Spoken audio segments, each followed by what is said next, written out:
Okay, so panoorin natin tong video na nagva-viral kay Kulob. Kasi ano siya nasa probinsya siya syempre. I think Tarlac yata yung kanyang probinsya. Tapos yung tropa niya, binidyoan siya habang naglalaba. I believe this is a normal occurrence sa kanila kasi tingnan mo yung pormahan ni Kulob. Kasi kung alam niyang bibidyohan siya, hindi naman siguro siya ganyan ng pumorma. Knowing all these years na matagal ko nang nanonood ako ng mga content ni Kulob. Panoorin natin. So hindi ko pwedeng i-play yung yung tugtog kasi baka makopyright tayo. So I think barkada niya tong si Mark. Ayan.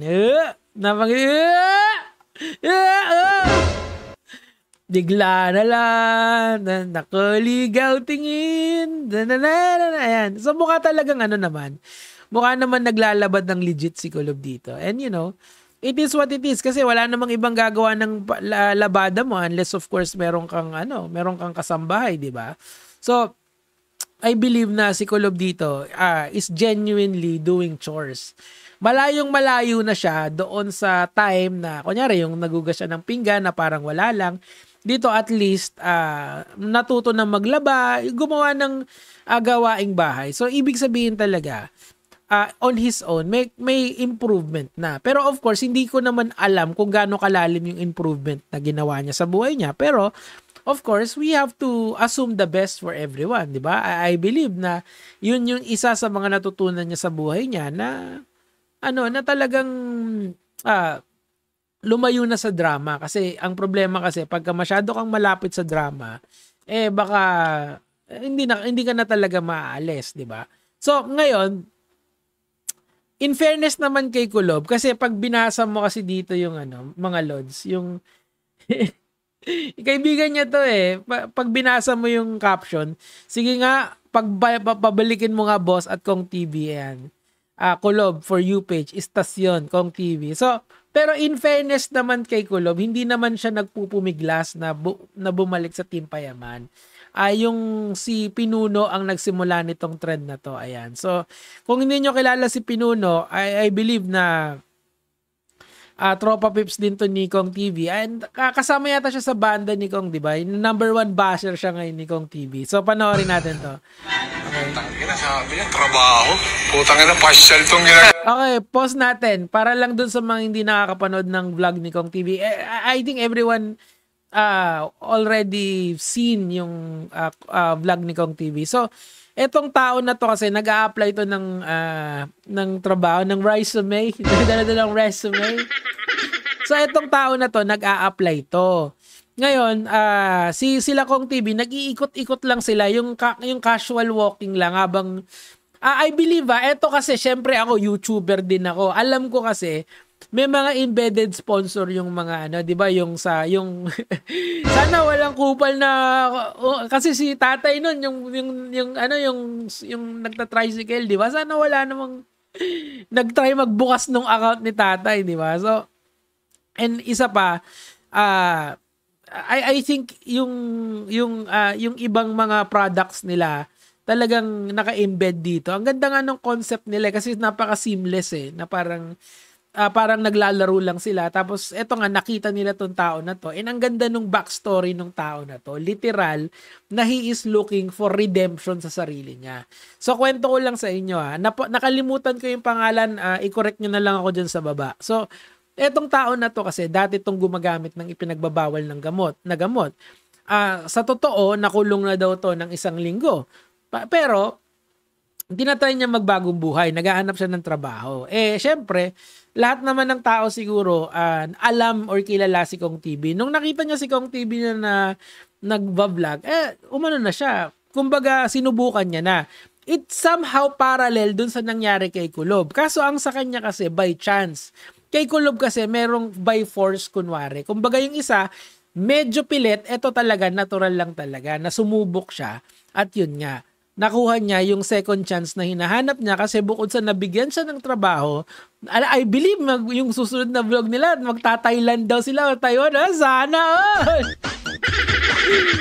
all! Sana all. Pero, after nun, syempre, it's a very good story, mga lods, yung storya nitong bata na to. And I hope and pray na bumulusok yung kanyang karera sa buhay, whether it's in vlogging or whether it's doon sa pagiging I believe naging busboy siya nung kaibigan ni Kong TV, di ba? Anyway, that's the backstory of this person. Now, let's continue dito kay Pinuno, ang number 1 basher ni Kong TV. Ano ba bang pwede nating ibenta parts pag di tayo makahanap ng Oh, anong masasabi mo? Wala. Kalokohan to. Hindi lahat ng tao may second chance. Bakit boy? Kung TV, kung lahat ng tao may second chance, sige nga, pabalikin mo si Kulob. Bigla na lang. Nakuinali. Tingnan natin yung mga, kasi may follow-up pa tayo, no? Ibalik si Kulob. Hashtag ibalik si Kulob. Paro. Huwag nyo panoorin masyado. Baka mas dumami pa yung views kesa sa vlog na nung Jablo. Sabi ni Dudot lang sa kalam. Tapos siya sa'yo part, sinuntok mo siya kung saan siya mahina. Well, mamaya, bibigay ko yung opinion ko dyan na pasarapin muna lang natin yung kwentuhan. Sabi nito, ni Carl, ayan na naman si Pinuno. Di lumalaki views nito kung di upload si Kong. Kudos sa'yo. Number 1 kang basher ito. Ito, ang daming natatawa. Sumobra ayun sa second chance. Sakto yung react ni Pinuno. Tingnan natin to. Baduy ng upload. Actually maganda, nakakatuwa talaga. Pinanood ka. Actually ganito ako manood ng mga vloggers. Parang background, kunyari may importante akong ginagawa. Parang background music ko sila. Yan. Tapos, yan, si Kong TV. And marami pa akong pinanonood. Hindi ko na lang sasabihin yung iba, baka ma-issue. Hey! Joke lang. Anyway, ayun nga. Tapos nag-follow up dyan si... Sana ito walang copyright, parang awa nyo na kasi gusto kong i-play. Ako'y nagtataka sa aking nadaraman nang makita siya. Ito yung mga vlogs ni Kong TV, minontage niya lang eh. Pero gets nyo na yung idea rito. Tapos tingnan natin yung mga comments.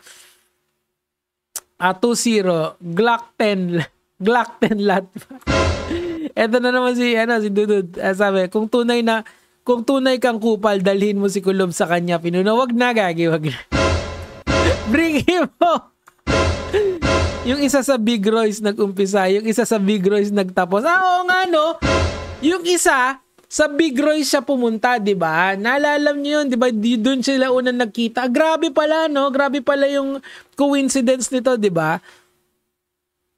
Oo nga no, 'di ba? Doon kumakain sila Kong TV no. Napanood ko yung vlog na 'yun eh. Pagkatapos dumating si Kulob kumakanta, meron siyang daladalang placard. Just binigyan siya ng chance ni Kong TV. Kaso nga lang talaga, one thing led to another. Nung nakilala nila si Kulob, medyo hindi naging maganda yung reception, di ba?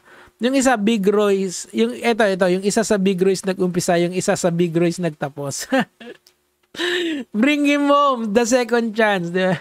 Ito. Alam ko to eh, kay Bea to, tsaka yung ako na lang ulit. Ako na lang ulit. Kay Bea Alonso yan, tsaka kay John Lloyd Cruz. So, ano po ba ang takeaway natin? Ano po ba ang key takeaway natin dito, mga Lods?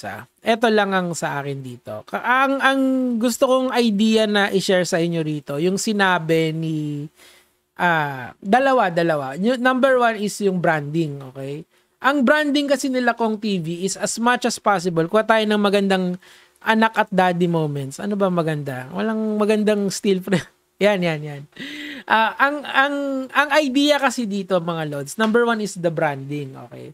Si Kulob kasi, he is a very talented guy. Don't get me wrong. I wanna set it up in such a way na pinaprop up ko kung bakit ba nakukinuha si Kulob in the first place. He is a very talented guy. And I believe that with the proper guidance and the proper maturity, he will go far away. Pero yung maturity na yon, it comes with time. It doesn't come overnight, di ba? Hindi yun mangyayari bukas, hindi yun mangyayari sa makalawa, it happens overnight. Kasi no matter how good you are, if you have yung parang hindi mo kaya mag-adjust dun sa mga pakikisama mong tao, you will be stuck kung saan ka nandun, di ba? Kasi unlike naman ako kunyari, ako hindi naman kasi ako entertainer by trade, okay? Kumbaga miski mawala sa akin yung social media, meron pa akong fallback, 'di ba? Pwede kong magturo, 'di ba? Pwede kong mag-call center, pwede akong bumalik uli sa school. Yun yung fallback ko as an individual na hindi naman ako entertainer. Si Kulob kasi at saka si Kong TV, they are entertainer. That's why their brand is very important in the sense na it has to appeal to a wider audience. Gets? So, si Kong TV, umiiwas yan sa mga drama. Pansin nyo, iwas talaga siya ng sobra sa drama for the longest time in his career. Pwede naman siyang magdrama-drama, pwede niyang sagutin yan, millions of views yan, sigurado. Mag-podcast sila about kay Kulob, millions of views yan, sigurado. Papakainin kami ni Kong TV yan in the sense na yung mga kagaya namin na mga commentary channel, we are going to make comment on that. But he refuses to engage with it. Why? Because maapektuhan yung totality ng brand niya. Gets?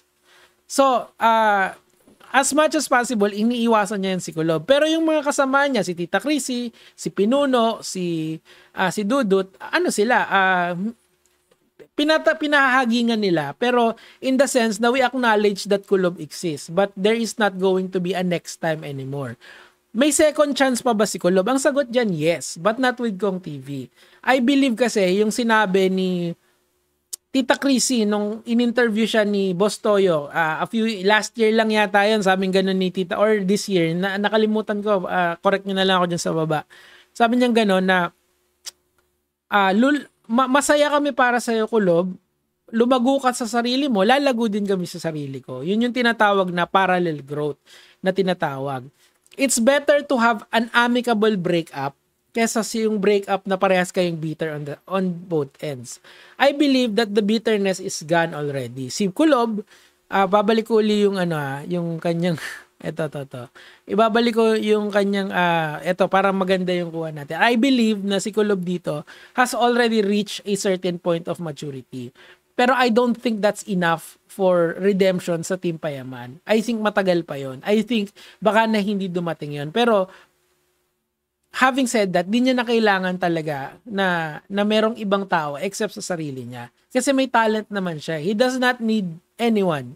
He doesn't need Kong, he doesn't need me, he doesn't need any YouTuber to prop him up. Because his talent can, if honed correctly, can bring him to the highest of the, yung heights na hinahanap niya, di ba? Si Kong has been a good platform. Kaso nga lang talaga, of course, hindi mo naman masusustain yan. Lalong-lalo na kung meron ka rin sa sarili mo, kailangan mo rin lumago na sa sarili mo or mag-mature sa sarili mo. Yun yung kulang kay Kulob. And sana tong snapshot na to, tells us a whole different story that he is maturing as a person. Yun lang naman po yung sa akin for today. Teka, kailangan ko talaga patugtugin. Bahala na. Ito yung outro Bigla na lang sa aking nararamdaman. Yun lang. Gagay mga